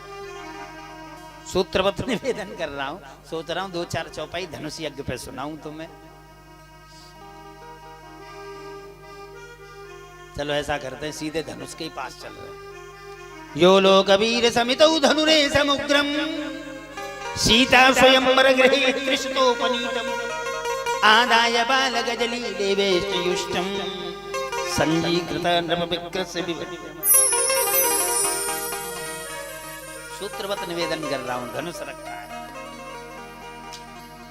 तुलसी बाबा ले घरे बोले बंदी वचन बर सुनो सकल महिपा, के बोले बंदी वचन बर सुनो सकल महिपा, पन विदेय कर कहूं हम भुज उठाएं विशाल। बंदी जन कह रहे हैं देश देश के राजे महाराजाओं, नृप भुज बलपद शिव धनुराव, गरु कठोर विदित सबका। बंदी जन कह रहे हैं राजे महाराजाओं, तुम्हारी भुजाओं की ताकत चंद्रमा के समान है और धनुष राहु के समान है। जैसे राहु चंद्रमा को ग्रस लेता है, ऐसी ये धनुष तुम्हारे बल को ग्रस लेगा, इसलिए चुप बैठे रहो। बोले बंदी बचन बर। एक बात बोलूं, बंदी समझते हो? जो राजाओं के प्रशंसक होते हैं उन्हें कहते हैं बंदी, जो राजाओं की प्रशंसा करेगा। बोलते थे ना कि बादशाह के पास नवरत्न थे, और राजा लोग ऐसे बंदी रखते थे ऐसे कवि कि बस उन्हीं की प्रशंसा का वर्णन। एक बड़े भगवत भक्त थे श्रीपत, बादशाह के 9 रत्नों में थे। और कवियों ने देखा हम बादशाह की इतनी बड़ाई करते हैं, और श्रीपत कभी बादशाह की बड़ाई नहीं करता, लेकिन फिर भी आज कवियों ने देखा, बोले ऐसा करते टाइटल रख देते, फिर तो इसे बड़ाई करनी पड़ेगी, कविता करनी पड़ेगी बादशाह के ऊपर। तो कवियों ने लिखा, टाइटल दिया करे मिल आस अकबर की। अब सब अपनी अपनी कविता इसी पे बोले। अब नंबर आ गया श्रीपत का। बोले बेटा अब तो करेगा अकबर की प्रशंसा। तो श्रीपत क्या बोले कि अब के गुनिया फुनियान समान, बड़े बांधत पाग अडंबर की, और राम को छाड़ जो आनी बस बजे, जर जाए जीव सुलभर की। कि शरणागत श्रीपत श्रीपत की, कि ओट गए बड़े जब्बर की और जिनको प्रभु में विश्वास नहीं, करे मिल आस अकबर। जिन्हें प्रभु में विश्वास नहीं वो करें तो बंदी कहते हैं जो राजाओं के प्रशंसक होते हैं। लेकिन रामायण में जो बंदी बोले हैं, बोले बंदी बचन वर, ये काम से बंदी नहीं, ये नाम से बंदी है। ये जो रामायण में बंदी बोले ये काम से नहीं, नाम से बंदी है। जनक जी के सबसे बड़े विद्वान का नाम है बंदी। ये वो बंदी हैं जिन्होंने अष्टावक्र के पिता कहोड़ ऋषि को भी शास्त्रार्थ में परास्त कर दिया था। अष्टावक्र जी गए, बंदी से शास्त्रार्थ हुआ, 12 प्रश्न किए, बंदी ने 12 प्रश्नों का उत्तर दिया। अष्टावक्र जी ने 13वें नंबर का प्रश्न किया। हैग्रीव नाम के राक्षस से भगवान ने हैग्रीव का रूप लेकर जो युद्ध किया वो कथा तुम बताओ। ये बंदी नहीं सुना पाए, तब अष्टावक्र जी ने परास्त किया। ये वो बंदी हैं। वेदों में ये चर्चा मिलती है। ऐसे समझो एक बार हैग्रीव नाम के राक्षस ने पिता में ब्रह्मा की आराधना करी। ब्रह्मा जी ने कहा बेटा वरदान मांग। इसने कहा महाराज ऐसा वरदान दो कि मेरी मृत्यु न हो। ब्रह्मा जी बोले भैया आया है सो जाएगा, राजा रंग फकीर। हैग्रीव ने कहा तो आप मुझे ऐसा वरदान दें कि मेरी मृत्यु हैग्रीव के हाथों हो। जैसे हिरण्याकश्यप ने कहा न नर से मरूं न सिंह से मरूं तो नरसिंह बने, और ये कह रहा है मेरी मृत्यु हैग्रीव के हाथों हो। मतलब धड़ किसी और का हो, कंठ घोड़े का हो, न ऐसा कोई होगा, न मरूंगा। जैसी अब तो दिनों दिन पाप करने लगा। एक दिन भगवान नारायण अपना कान खुजला रहे थे, कान के मैल से मधु नाम का राक्षस पैदा हो गया, उसे मारा तो भगवान थक गए और वैकुंठ में अपने धनुष पे ऐसे सिर रख करके आराम करना चाह रहे हैं तो आंख लग गई, सो गए। देवता लोग यज्ञ कर रहे हैं और यज्ञ में नारायण नहीं पधारे। बोले भगवान कहाँ हैं? देखा गया, बोले वो सो रहे। देवता गए, ब्रह्मा जी ने कहा इन्हें जगाओ, शंकर जी ने कहा सोते हुए को जगाना निषेध है। ब्रह्मा जी ने उसी समय एक बर्मी नाम का कीड़ा पैदा किया, उससे कहा कि तुम ये धनुष की डोरी काट दो प्रत्यंचा, और डोरी कटेगी तो धनुष सीधा होगा, जगाने ही नहीं पड़ेंगे और जग भी जाएंगे। जैसी बर्मी नाम के कीड़े ने कहा डोरी तो काट दूंगा, मुझे क्या मिलेगा? बोले यज्ञ से बचा हुआ भाग तुम्हारा। और जैसे ही बर्मी नाम के कीड़े ने डोरी काटी तो नारायण की गर्दन कट गई। अब आप सोच रहे होंगे कि नारायण की भी गर्दन कट जाती है। न्याय का सूत्र बोल रहा हूं, लोकवत लीला की वल्यम, ये लीला है। चारों तरफ अंधकार हुआ, आकाशवाणी हुई, देवताओं डरो मत, सामने जो घोड़ा खड़ा है उसकी गर्दन काटो, हमारे धड़ पे रखो। घोड़े की गर्दन काटी गई, नारायण के धड़ पे रखी गई तो कौन बन गए? हैग्रीव, क्योंकि उस राक्षस ने मांगा था। बोलिए वृंदावन में तब उसका बन गया। ये वो बंदी है, समझ में आ रहा है?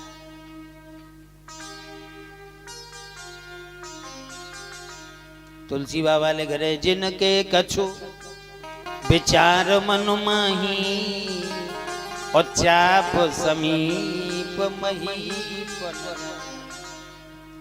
जिन राजाओं के अंदर कुछ विचार है वो धनुष के पास नहीं जाते।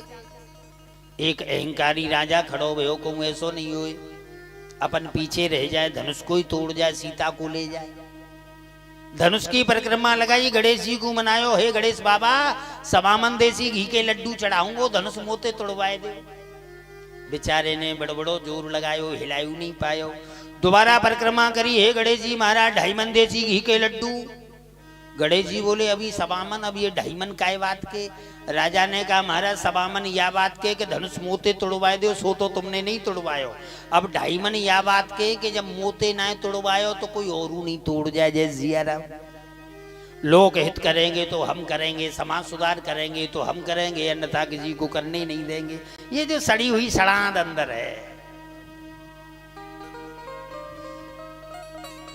श्री हरि।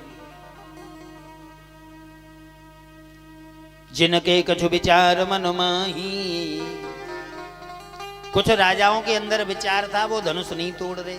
और राजाओं से मना किया भैया धनुष मत तोड़ो। बोले क्यों? क्योंकि हम नहीं तोड़ रहे। बोले तुम तो मरियल हो। बोले नहीं, वेरी स्ट्रॉन्ग बॉडी। बोले फिर क्यों नहीं तोड़ रहे हो?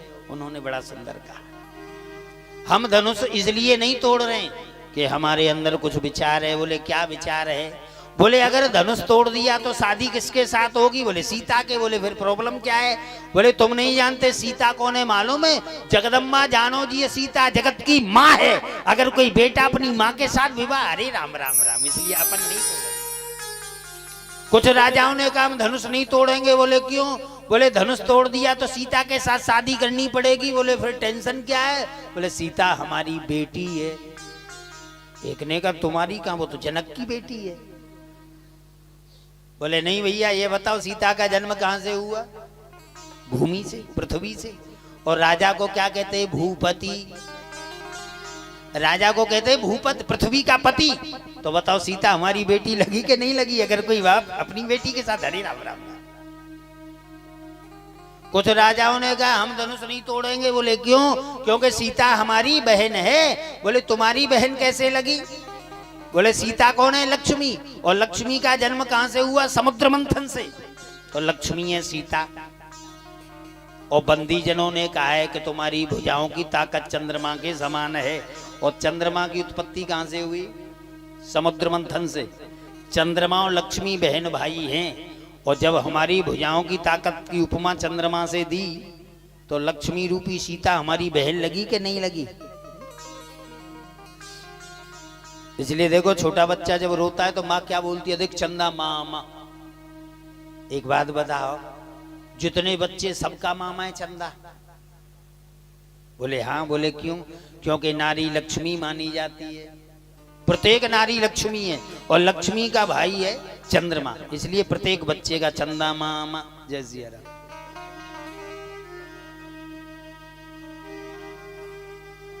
तुलसी बाबा बड़ा सुंदर लिख रहे हैं कि भूप सहस्र दस एक ही बार, भूप सहस्र दस एक ही बार, भूप सहस्र दस एक ही बार, भूप सहस्र दस एक ही बार, लगे उठावन करई नटारा, लगे उठावन करई नटारा। कितने राजा लगे धनुष में? बोले सहस्र दस, 10,000 राजा।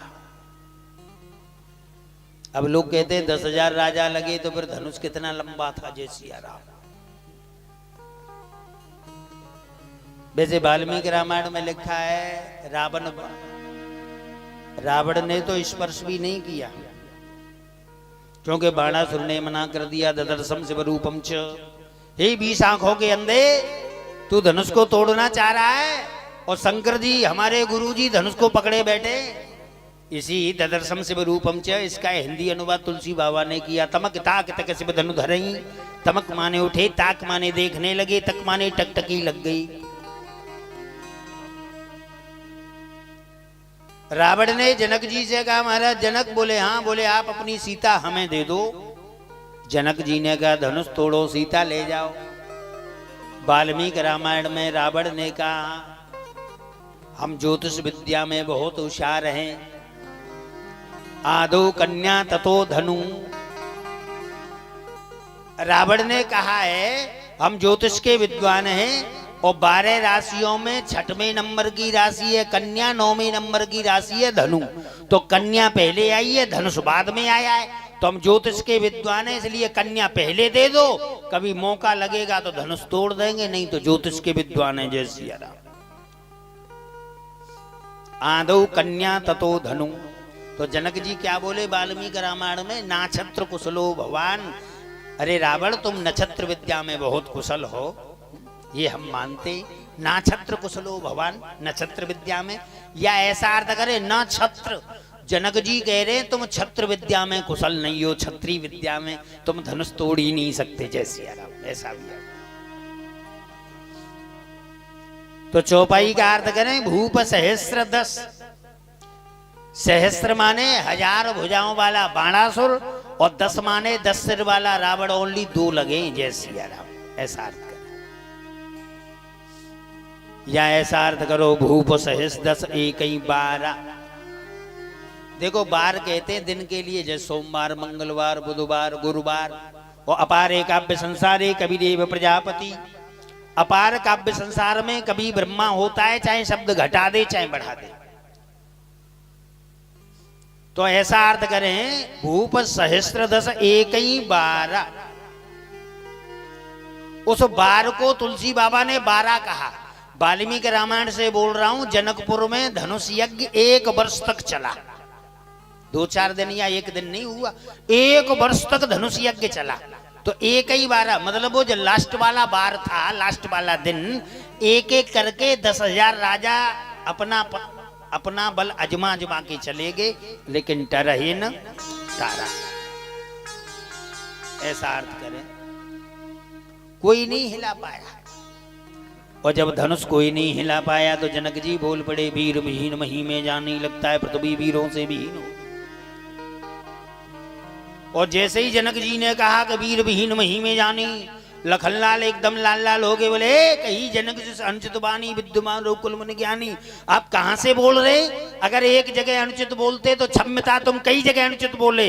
तुमने कहा कि वीर विहीन मही में जानी, लगता है पृथ्वी वीरों से विहीन हो गई। लक्ष्मण जी ने कहा हमारे बड़े भाई सब अभी ताड़कार सुबाहु को मार के आ रहे हैं, क्या वो वीर नहीं है? तुमने एक जगह अनुचित नहीं कई जगह अनुचित कहा। तुमने कहा तिलवर भूमि सके छुड़ाई, कोई तिल के समान नहीं उठा सकता, तो कंद को ब्रह्मांड उठावो।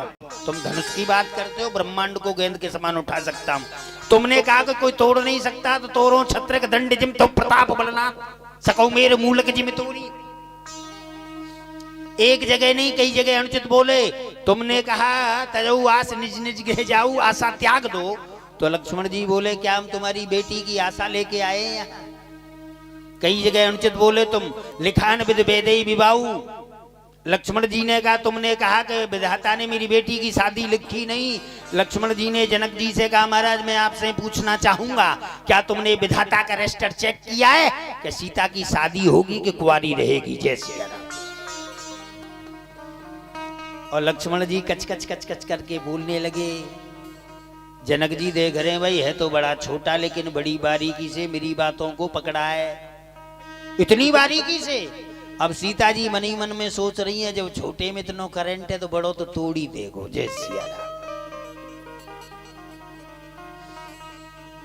तुलसी बाबा ले घरे विश्वामित्र समय शुभ जानी, बोले अति सनेय मैं बानी, उठो राम भंजो बहुचापा मैटो तात जनक परिता। और जैसे ही गुरुवर का आदेश हुआ, राम जी की मर्यादा दे के धनुष के पास गए तो क्या किया कि गुरु है प्रणाम मने मन की, गुरु है प्रणाम मने मन कीना, गुरु है प्रणाम मने मन कीना, गुरु है प्रणाम मने मन कीना, अखिला गए उठाए धनीना, गुरु है प्रणाम मने मन कीना, गुरु है प्रणाम मने मन कीना। राम जी के जीवन में आप मर्यादा देखें, धनुष को तोड़ने गए उससे पूर्व भी गुरु जी को प्रणाम करके गए, और धनुष के पास पहुंचे फिर भी गुरु है प्रणाम, फिर भी प्रणाम। कितनी मर्यादा है। लेकिन मैं आपसे निवेदन करूं, इस चौपाई में राम जी ने विश्वामित्र जी को प्रणाम नहीं किया। बोले फिर किसको किया? बोले कि दूसरे गुरु हैं। बोले कौन? बोले वशिष्ठ जी जो अयोध्या में बैठे, गुरु है प्रणाम मनई मन कीना। वशिष्ठ जी को प्रणाम किया। लेकिन मैं आपसे निवेदन करूं, इस चौपाई में वशिष्ठ जी को भी प्रणाम नहीं किया। एक तीसरे गुरु हैं। बोले कौन? बोले शंकर जी। ददर्शम शिव रूपम च। शंकर जी धनुष को पकड़े बैठे। शंकर जी और पार्वती जी ने कहा तुम त्रिभुवन गुरु वेद बखाना। शंकर जी त्रिभुवन गुरु हैं, इसलिए गुरु है प्रणाम। शंकर जी को प्रणाम कि गुरु है प्रणाम मनई मन कीना, अतिला गब उठाए धनुलीना, लीत चढ़ावत खेचत गाड़े का उन लखा देख सब ठाड़े तई क्षण राम मध्य धन तोरा।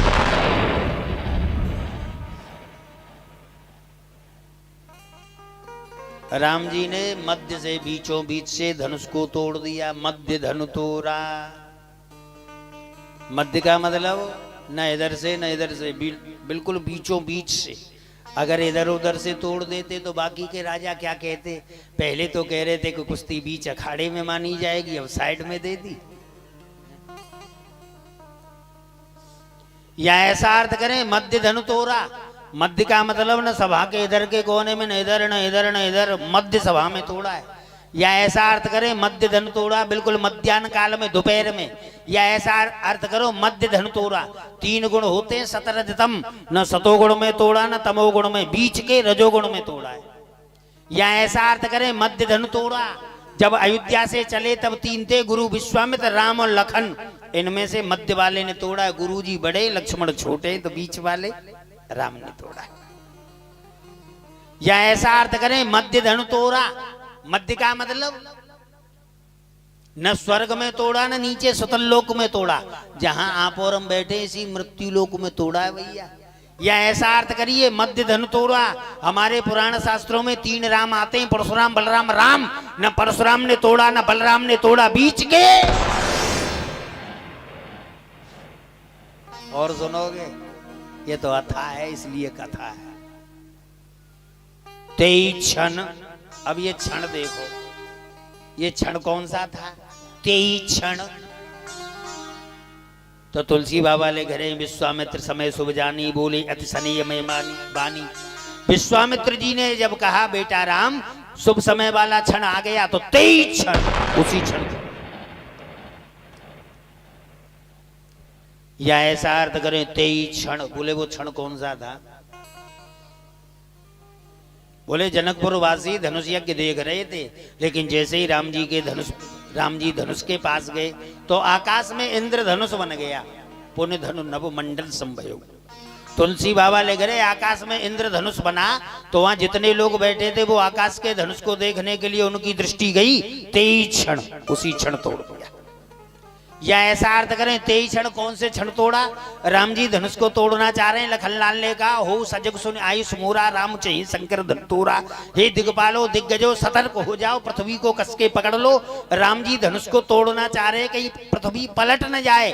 जब दिग्पाल दिग्गज सतर्क हुए, पृथ्वी को कसके पकड़ा, 23 क्षण उसी क्षण। और सुनोगे? चलिए और सुनिए 23 क्षण। बोले कौन से क्षण तोड़ा?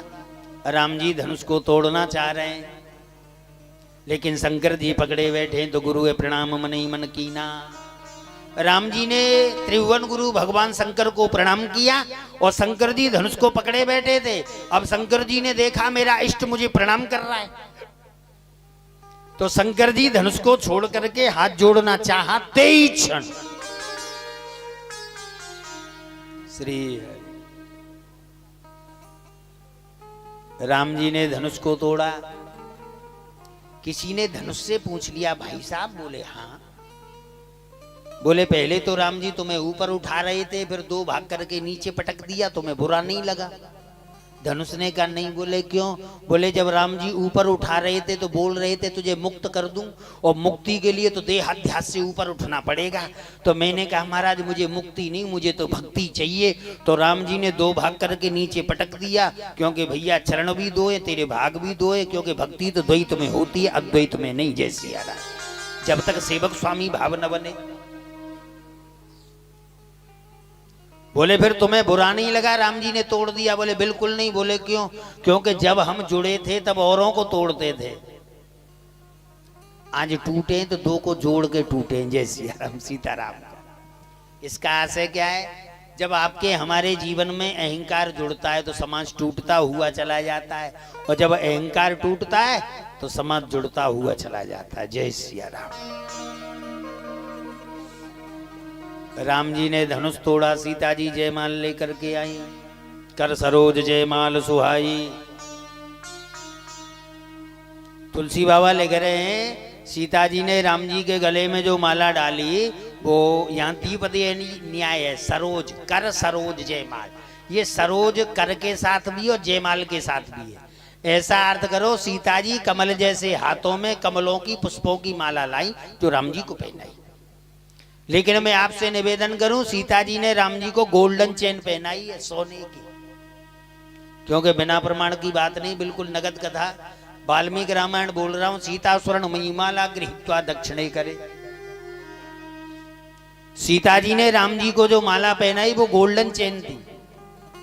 एक जगह लेख मिलता है, सीता जी ने राम जी के गले में जो माला डाली वो महुआ के पुष्पों की कुशा से गुथी हुई माला थी, दूब से।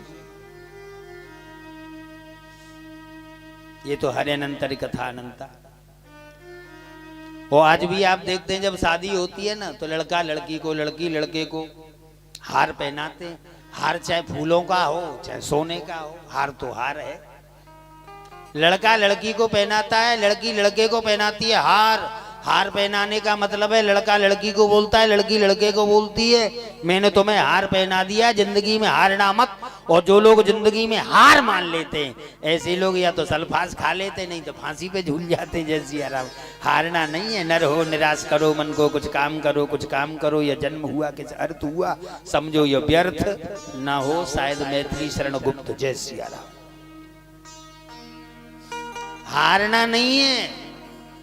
माताओं का एक एक आभूषण उपदेश देता है। माताएं मांग भरती हैं, तो मांग भरने का मतलब ये नहीं यहां से यहां तक लाल लाल है गई। मांग भरने का मतलब है पति से सदैव मांग भरी होनी चाहिए, कोई चाहे इच्छा कामना न हो, ये है मांग भरना। पति से किसी भी प्रकार की मांग नहीं। वैसे यहां से यहां तक लाल लाल है, जब पति के कुर्ता है फारे ही डाले तो बातें कहा हुई वो है, लगी रहती है। चाहे घर में कुछ भी सब कुछ है, लेकिन फिर भी लगी रहेगी। नथनी नहीं बनवाई, कितने दिन से बोल रही हूं, कम से कम चैन तो बनवाई दो, झाले रहने दो। वैसे इनके पास किसी वस्तु की कमी थोड़ी है। देखो एक श्लोक बोल रहा हूं, जैसे शुरू हो रहा है, ये 5 ऐसे हैं जिनका पेट विधाता भी नहीं भर सकता। कौन कौन सुने? जा माता जठरा जाया, जात वेदा जलाशया, पूर्यत्वा नैव पूर्यन्ते जकारा पंच दुर्लभा। जामाता जमाई, जमाई को कितना दे दो फिर भी बोले वो तो पापा जी नहीं माने, नहीं तो हम वो हमारे लायक थोड़ी थे। जमाई का पेट नहीं भर सकते। जमाई क्योंकि जम आई। बोलिए वृंदावन बिहारी। जामाता जठरा, आप अपना भी पेट नहीं भर सकते। रात्रि को कितनों खाई पी के सो जाओ, सुबह भयो नहीं कि लल्लू नाय का चाय नाश्ता ने के टो सही लिया।